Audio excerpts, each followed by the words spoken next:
សួស្តីអ្នកទាំងអស់គ្នាស្វាគមន៍មកកាន់ការបង្រៀនពីរបៀបនៃការបង្កើតឈ្មោះទំនិញឬគ្រឿងផ្សំដើម្បីធ្វើការបង្កើតឈ្មោះទំនិញជាដំបូងលោកអ្នកត្រូវចូលទៅកាន់ Module Stock Jira Product បន្ទាប់មកចុចទៅលើប៊ូតុង Create ដើម្បីធ្វើការបង្កើតសម្រាប់លេខកូដលោកអ្នកអាចធ្វើការបំពេញឬរំលងនោះកម្មវិធីនឹងធ្វើការចាប់លេខកូដជូននិងស្វ័យប្រវត្តិសូមបំពេញឈ្មោះទំនិញរបស់លោកអ្នកនៅក្នុងប្រអប់ Description លោកអ្នកក៏អាចធ្វើការបំពេញឈ្មោះទំនិញនោះជាភាសាផ្សេងទៀតនៅក្នុងប្រអប់ Second Language សូមធ្វើការជ្រើសរើសឈ្មោះក្រុមទំនិញណាមួយសម្រាប់មុខទំនិញដែលលោកអ្នកបង្កើតជ្រើសរើសប្រភេទនៃការគណនាពន្ធណាមួយសម្រាប់មុខទំនិញរបស់លោកអ្នកប្រសិនបើលោកអ្នកចង់ធ្វើការកំណត់ Supplier Code សម្រាប់មុខទំនិញនេះសូមធ្វើការជ្រើសរើស Supplier នៅក្នុងផ្នែក Default Supplier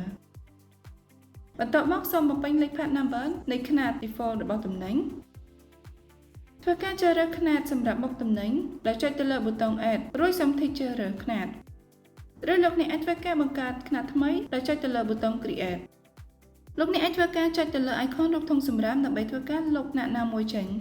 សូមជ្រើសរើសຂະຫນាតណាមួយជាຂະຫນាត Default សម្រាប់ងាយស្រួលក្នុងការពិនិត្យមើលរបាយការណ៍បំពេញថ្លៃដើមកូដនៅក្នុងប្រអប់ Standard Cost លោកអ្នកអាចធ្វើការកំណត់កម្រិតអបបរមានៃទំនិញនៅក្នុង Stock នៅក្នុងប្រអប់ Reorder Point ឬលោកអ្នកអាចធ្វើការកំណត់កម្រិតអតិបរមាបញ្ជាទិញចូលនៅក្នុងប្រអប់ Order Quantity កំណត់ຂະຫນាតណាមួយជាຂະຫນាតគោលសម្រាប់ធ្វើការប្រតិបត្តិការបញ្ជាទិញនៅផ្នែក Default POUOM និងកំណត់ចំនួនអតិបរមាដែលលោកអ្នកអនុញ្ញាតឲ្យ User អាចធ្វើការទទួលចូលលើសពីចំនួនដែលបញ្ជាទិញនៅក្នុងប្រអប់ Mark Receive over PO ពិនិត្យព័ត៌មានឡើងវិញរួចចុចទៅលើប៊ូតុង Save គឺជាការស្រេចនៅផ្នែកនេះលោកអ្នកអាចធ្វើការស្វែងរកមុខទំនិញណាមួយដែលបញ្ចូលឈ្មោះឬលេខកូដនៅក្នុងប្រអប់ Search រួចចុចទៅលើប៊ូតុង Search នៅក្នុងលក្ខខណ្ឌដែលមុខទំនិញដែលលោកអ្នកស្វែងរកស្ថិតនៅក្រោមបរិមាណតិចជាងឬស្មើ0សូមធ្វើការជ្រើសរើសនៅក្នុងផ្នែក On Hand ឬធ្វើការជ្រើសរើសយកពាក្យ All On Hand រួចចុចទៅលើប៊ូតុង Search ម្ដងទៀត